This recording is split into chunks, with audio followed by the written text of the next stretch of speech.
कल कुर्बानी हुई थी क्या फादर? हाँ हुआ था। वैसे चर्च में मैंने तुम लोगों को देखा दादाजी नहीं। की तबीयत ठीक नहीं है। जानता हूँ, उस वजह से ही यहाँ पर आया हूँ। अगर ऐसे ही चलता रहा तो ये समस्या खत्म होने वाली नहीं है। सुप्रीम कोर्ट के फैसले को भी मान नहीं रहे लोग। बोले बिना मैं रह नहीं सकता। आज हॉल में हमने सभा बुलाई थी, चर्च को बंद करके ताला लगवा दिया है। जहाँ एकता नहीं होती वहाँ भगवान भी नहीं होते। वहाँ तो अभी भी 2 हिस्सों में प्रे करते हैं। तो फिर इससे पहले वो लोग प्रे कहाँ करते थे? यही समस्या है ना, चर्च के बगल में एक सामियाना बनाकर। खुशी की बात है, हमारे जैसी सुविधा वहाँ पर नहीं है। चर्च बंद करवा के दोनों पार्टियां अलग अलग पार्टी करते हैं, समियाना बनाकर। ये तो है। उसके बाद हम ईश्वर को इल्जाम लगाते हैं। तुम भी क्या बेटी गांव वालों की तरह बोल रही हो? तुम मेरा नाम जानती हो ना? क्या है मेरा नाम? जोशु फादर, क्लेवरल फादर, मताई जोश। ये हुई ना बात, इसमें तो कोई शक नहीं है। वैसे मताई जोश के साथ साथ दूसरा नाम जानती हो ना? इल्वन नायर। हाँ, इसमें कोई शक नहीं है। मताई जोश वाइल्लम, शक की कोई ज़रूरत नहीं है। मेरे बड़े पिताजी का नाम जानती हो ना? अगर तुम नहीं जानती हो तो बता देता हूँ, एल्वनार वर्गीस मामा। हमारे चर्च को कैसे पहचान एल्वनार लेते हैं? चर्च। इसमें कोई शक तो नहीं है। इसका मतलब हमारे पुरखों ने इस चर्च को बनाया था हमारे खुद के पैसों से, और हमने किसी से एक फूटी कौड़ी नहीं ली। ये तो तुम जानती हो ना। हमने चर्च को इसलिए बनाया था कि हमारी अगली पीढ़ी को ज्ञान मिलता रहे। अलेक्जेंडर साहब सब जानते हैं, मैं मानता हूँ, लेकिन एल्वेनार चर्च के बारे में हमारी अगली पीढ़ी को जानकारी होनी चाहिए। Church history. चर्च हिस्ट्री के बारे में कहा जाए तो जैसा आप बता रहे हैं वैसा नहीं है। There is something else. वो चाहे कुछ भी हो सर जी, लेकिन जिस चर्च को मेरे बड़े पिताजी ने बनवाया है, चर्च के बारे में बताने के लिए मुझे रोको मत। आपके जो बड़े पिताजी हैं उन्होंने चर्च किसी को दान में दिया है। पीढ़ी दर पीढ़ी उसका अधिकार बदलता गया। सर आप ना कुछ अलग इतिहास बता रहे हैं। जब चाइना वालों ने हमारी जमीन पर कब्जा कर लिया था, तब उस जमीन को लेकर दोनों तरफ के लोग अपना अपना कह रहे थे। ऐसा लग रहा है कि आपकी बात है। हम जो जंग लड़ रहे हैं वो सिर्फ हमारे चर्च के लिए। कैथोलिक कोस्ट का मतलब है हम सबको सहारा देने वाले हैं। अगर सच कहा जाए तो सबको सम्मान नजरों से देखा जाए, और सबकी सहायता करने के लिए पादरी या फादर लोगों को समझाते हैं।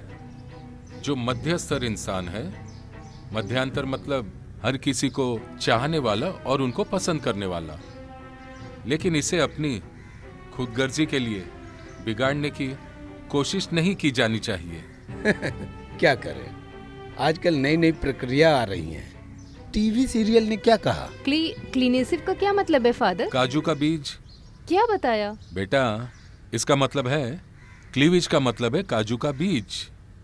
इलियास के बाबा ने समानता और शांति के बारे में बताया था। सर जी, आपके दादा परदादा हमारे साथ रहते थे। वो तो सही बात है, लेकिन भगवान का नाम लेकर आप जो दंगा फैला रहे हैं, इसे हम स्वीकार नहीं कर सकते, चाहे कोई भी हो। सर अगर आप जैसे लोग ऐसा कहेंगे तो इसमें मैं क्या बोल सकता हूँ? सर, मैं आपका साथ देने के लिए वो चर्च छोड़ के मैं आपके पास आ सकता हूँ। उसके अलावा आपको सभापति का भी दर्जा देंगे। पोजीशन ही अहम बात है ना। वो सब मुझे नहीं चाहिए। सभापति, ये सब तो आपने पहले ही किसी को दे रखा है ना, सीपी राठी सर को। मैं इन चीजों पर ध्यान नहीं देता। अगर आपको देना ही है तो हमारे गुरु भाई या एंथनी को दे दो। सभापति या फिर साहित्य अकादमी, नहीं तो नोबल कोविदन। अगर ऐसा नहीं हुआ तो बड़े कलाकार। क्या बात है फादर, आप खुद फैसला लेते हैं कि इस बात के बारे में? अरे कला भारती या फिर भारत के कला संसार। वैसे दादाजी ने कभी कोई कविता नहीं लिखी है महापुरुष बनने के लिए। अरे आजकल तो कोई भी दर्जा दे देते हैं, और ले भी लेते हैं अभी जरूरत पड़ने पर। मैं भी 1-2 कविता लिख कर दूंगा ना। एक इंटरनेशनल फिंगर को हमारे लोग साथ नहीं देंगे तो हमारी धज्जियां उड़ जाएंगी। सर ये बात ध्यान में रखिए, मैं एक फैसला लेने वाला हूँ। फैसला तो ऑलरेडी ले चुके हैं ना।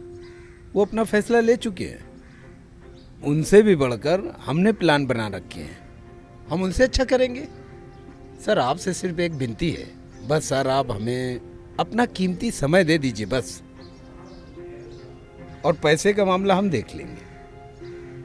कुछ लोगों का कहना है कि ममूटी या मोहनलाल को बुलाकर स्टार नाइट प्रोग्राम करके सिनेमा स्टार के बीच में आपकी कविता का हम ऐलान कर देंगे। बेटी जाकर खाना लगाओ। अन्ना माँ। हाँ दादी सुन माँ। लिया मैंने। फादर आप भी आइए, हम खाना खाते हैं। ओह, आज मेरा उपवास है, मैं 3 बजे के बाद ही खाना खाऊंगा, तो मैं अभी चलता हूँ। सर आप जरा ठीक से सोचिए। ठीक है फादर।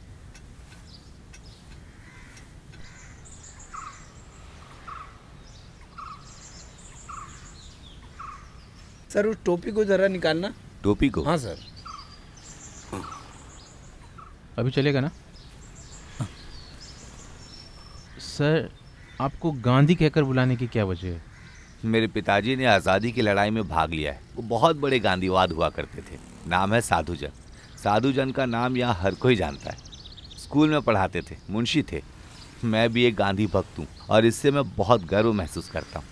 मैं बचपन में एक बार साबरमती भी गया हूँ। वैसे सर आप जीवन यापन के लिए मुख्य रूप से क्या करते हैं? मैं गांधी गृह पे काम कर रहा था। खादी क्राफ्ट में मुंशी का काम करता था जी। रामचंद्रन जी के साथ, फिर अलेक्जेंडर सर जी के साथ, फिर जुब्बा रामकृष्ण सर के साथ भी मैंने काम किया है। छिलके और तने के जरिए गांधी जी की प्रतिमा बनाने के पीछे कोई अलग वजह है क्या? आई मीन शिल्प बनाने का? उसके पीछे एक कहानी है। अब हुआ ये था कि हमारे घर में पेड़ का एक हिस्सा पड़ा रहता था। सच बताऊं तो मैं एक दिन पेशाब करने गया था वहाँ, और जो पेड़ का हिस्सा था अचानक उस पर मेरी नज़र पड़ी। उसमें एक चेहरे का अक्स नज़र आ रहा था। मैं उसको गौर से देखने लगा।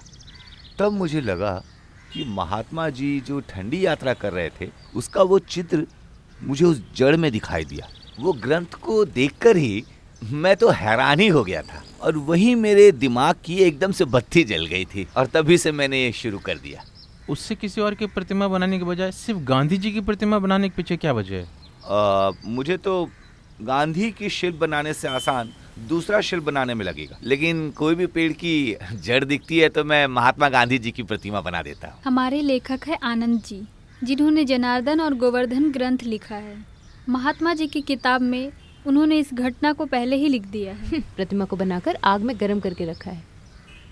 किसी और की प्रतिमा बनाने की कोशिश नहीं की कभी? की ना, कभी कभी मैं जीसस की प्रतिमा बनाने की कोशिश करता हूँ। थोड़ा रिस्क है। एक दिन मैं शिकार करने के लिए गया था, तो वहीं जंगल में पेशाब करने के लिए गया। मैं ज्यादा दूर नहीं गया था, तो उसी पेड़ की जड़ में मुझे अचानक अब्राहम लिंकन के चेहरे का अक्स दिखाई देने लग गया। मैंने थोड़ा बहुत छानबीन किया तो बिल्कुल अब्राहम लिंकन ही लग रहा था। कुल मिलाकर देखा जाए तो हर एक छिलके में या जड़ के हिस्से में किसी महापुरुष का चेहरा दिखता है ना? हाँ ठीक कहा, 100% सही है ये। हर किसी जड़ के हिस्से में कोई महापुरुष छिपे हुए हैं। हम अगर कोशिश करें तो हर किसी का शिल्प बना सकते हैं। अच्छा, एक रहस्य की बात बताता हूँ मैं। एक अनाटनी को लेकर देखा तो मेरे सर और महात्मा जी के सर में कोई फर्क नहीं दिखाई दे रहा था। तो ठीक है, अब हो गया ना? इससे ओके निकाल ना? दूं क्या? अब हमें स्टूडियो दिखा दीजिए जरा। स्टूडियो है? हाँ हाँ, इसे स्टूडियो नहीं बोल सकते, फिर भी चलिए दिखा दीजिए। केरला में गांधी जी की डिमांड नहीं है। ऐसा है क्या? वैसे अगर हम मुफ्त में देंगे तो लोग लेकर जाएंगे। अरे पैसे देने से भी बहुत कम लोग लेकर ही जाते हैं। एक्सक्लूसिव। ये है कूलिंग। बहुत अच्छा है। इसे हम बेसिक टूल बोलते हैं। इसके जरिए हम ज्यादा अच्छे से काम कर पाते हैं, समझे ना? यहाँ लोग ऐसे ही हैं क्या? हाँ, इससे भी हम काम करते हैं, लेकिन थोड़ा ज्यादा समय लग जाता हाँ। है। इससे इसके पॉलिश जरिए आप काम कैसे करके करते हैं? शाइन पेपर से भी इसे ओह, अच्छा, पॉलिश अच्छा। किया जाता है। मैट फिनिश है ना? इसे मैट फिनिश बोलते हैं। दवा नहीं खानी क्या?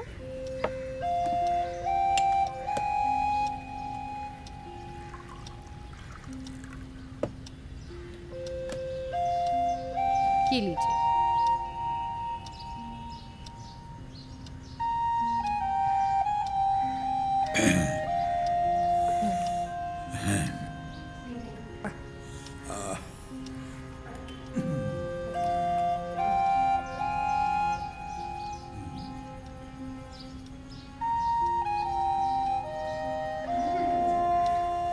पैर संभाल के रखिए।